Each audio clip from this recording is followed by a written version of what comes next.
Good morning, everybody. This is Friday morning. I really needed to go to my sister Spud's last night, which I did do, and I needed to go there. I went there, we had a real nice Italian dinner, and we had a chance to talk about some very serious issues. One of the issues that arose was my most recent video I placed on YouTube here. Spud had a chance to view that, and there's mixed feelings on the content of that video, and I want to explain what transpired during my visit with her and her boyfriend.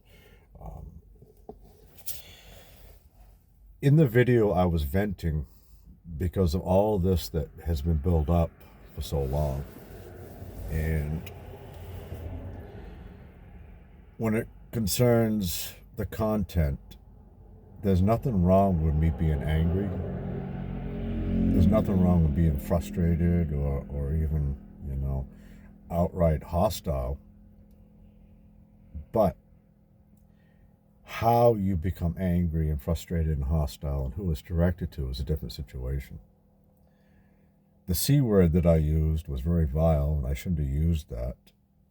It's how I feel, it's how I felt, but I should have censored that because that's a word that's not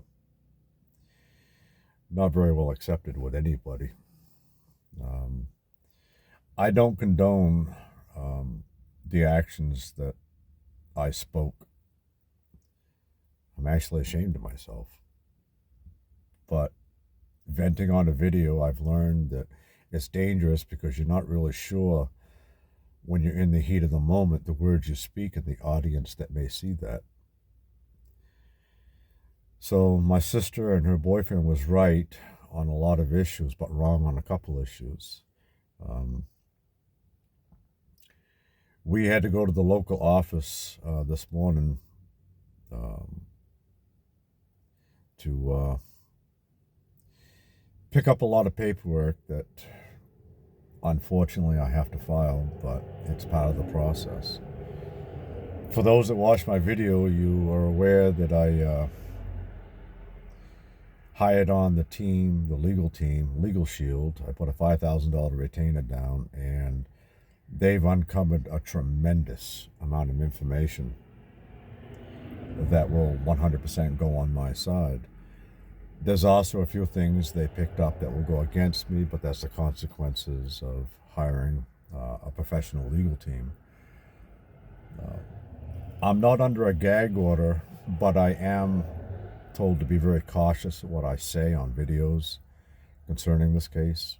But I can state what I'm about to. My former is presently under investigation concerning my newly hired legal team, Legal Shield. Part of that investigation is they've had to subpoena records from Meta, which is Messenger, Facebook, etc.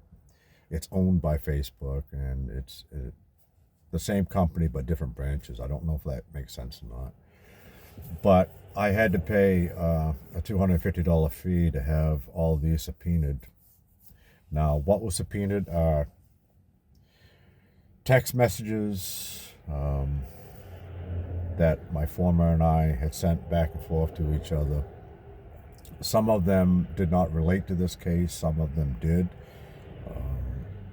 There was a couple videos that she and I had did for each other. Unfortunately, live video feed sexually, those came to light, which is not against the law, but it's kind of embarrassing. But anyways, I'm being transparent here. That's part of my channel. I'm being transparent. I'm not ashamed to admit that she and I were sexually active on video chat. She considered it porn. I considered it just being with each other through video. But nonetheless, that was part of the situation. The serious part of all of this is that the text messages of her and I arranging for me and her to meet at the Presque Isle Walmart, Presque Isle, Maine, to visit my daughter against DHS orders. That clearly shows, according to Legal Shield, even though it was never placing our daughter in danger under state law, she was in violation of DHS direct order, and the charge is failure to protect the child. They asked me if I want to process that, and I said absolutely. If I'm going to be held accountable for the words I spoke, she's going to be held accountable for the action she took. Yeah, fair is fair. They asked when all this tension started, and I explained it started when we were together on Cedar Street in Bangor, 119 Cedar Street, apartment 10, where she was working at the Stillwater Avenue Walmart in Bangor, and she had an affair against me with Anthony Pontius, who lives at 17 Lower Cross Road in Hudson. I wasn't aware of the address until Legal Shield told me about it. But Anthony Pontius was her direct supervisor there at the Walmart. And he was flirting with her, and she gave in, and they had sexual relations.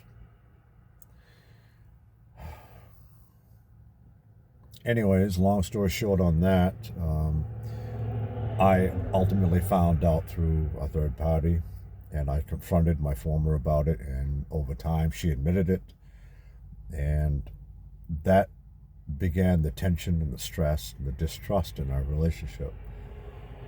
My words were very angry spoken. I don't deny that. But the worst part of it is Anthony Pontius, her supervisor that she was having an affair with against me, at the time, and still is, a married man who has children of his own. And I asked Legal Shield if this is going to come out in court. They said absolutely, because that was the beginning of these sequences. That's what's called a timeline. So that means that I have to notify Anthony Pontius' wife, which I now know where she works. That was part of the information packet. Well, I really can't discuss that. But anyways, I intend to file that with the anticipation that Anthony Pontius will also pay the consequences for his actions, having an affair outside of his marriage with my former fiance. I'm not letting that go for nobody. And I told Legal Shield that, and they said that I have a right to process it, and guaranteed that his wife, unless she's part of this, will most likely file a suit against him and file for custody of his kids and their marriage. That's the consequences that he'll have to suffer. The text messages that she and I sent arranging for me to visit my daughter happened on 6 occasions that they were aware of. They able to pinpoint the time frames. There was also 2 video cameras, security cameras, in the general vicinity that caught her backing into the parking area off to the side of Walmart. And this was at Presque Isle. And it shows me coming up over the bank, getting into the vehicle. And obviously there's no audio, but video is damning enough. That places me at risk of going to jail for violation of a DHS order. But I've already decided I will plead guilty to that because I have to be held accountable as well. So what I'm working on here will most likely have to be on hold because I'll end up in jail when this goes to court because of that. But she will also be in jail because Legal Shield is going to push that issue very seriously. And that reminds me, they gave me the name of the victim advocate in Presque Isle and Caribou, and I've been trying now for over a year to get that name, and nobody there would give it to me. Her name is Amy Ward. So if anybody watching this wants to contact the Department of Health and Human Services and the District Attorney's Office in Caribou and Presque Isle and ask for victim advocate Amy Ward, you can get verification of everything I'm saying right now. I made a formal complaint with her office, but they never told me exactly who she was, and I never heard back. And that's a violation because I openly admitted back then that I was visiting with my daughter, with my former, and I was basically called a liar. So I want to say this on video, and I don't mean this to anybody else. This is directly to you, Amy, if you ever watch this. I told you so. You were so concerned about a woman holding up the victim card, you see one side of the story, you don't see both sides. This time, you and your so-called profession, the victim advocate, you took the side of a female who claimed verbal abuse. Let me explain something crystal clear. You allowed, whether you knowingly or didn't know, our daughter to be in danger, even though my former and I clearly stated our daughter was never in danger. It was against direct order from DHS for me not to be near my daughter until legal action was resolved. You ignored it. You ignored my complaint. You took her aside. And statistics show that 94.6% of all females who make a complaint against their partner, they're the only ones listened to. It's sad. It really is sad. The system is so screwed that it's not even funny anymore. But hold on, I gotta warm this car up.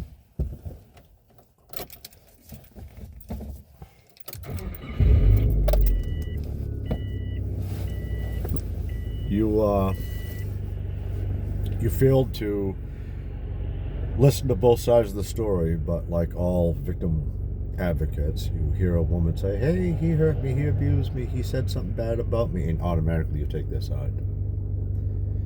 Well, this time it's going to go back on your side, and you're going to pay for that.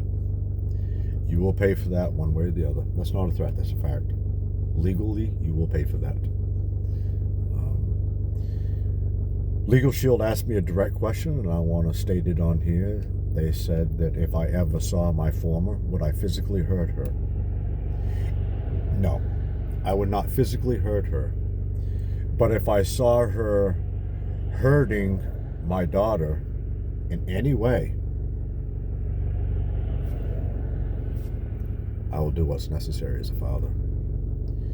You see, she may have moved on and found somebody new, somebody younger. She wanted to get laid by somebody younger, and that's exactly what this is all about. She called me on September 10th, over a year ago, and said, I don't love you anymore, I don't want to be with you, but I found out through text messages that were tapped into her packet that I had sent to me through Legal Shield, that she was already having an affair with this one before she even broke up with me. That's 2 times. That shows a pattern of cheating, and that throws her judgment into question. I've ordered that they subpoena her mental health records. She was diagnosed with drug-induced psychosis, and she was committed to a mental institution on a couple occasions. So that's going to go on my behalf. There's just a lot of issues that need to be taken seriously. But I can't really go into details anymore than that, other than to say that for my baby daughter, I will have custody of her eventually. I will have visitation rights and ultimately custody. And I'm not going to stop until hell freezes over. I have the finances, I have a home, I have land, I have a job, I have a vehicle, I have my license, and I have the willpower. Thank you all for listening, and I really do thank you. Be safe.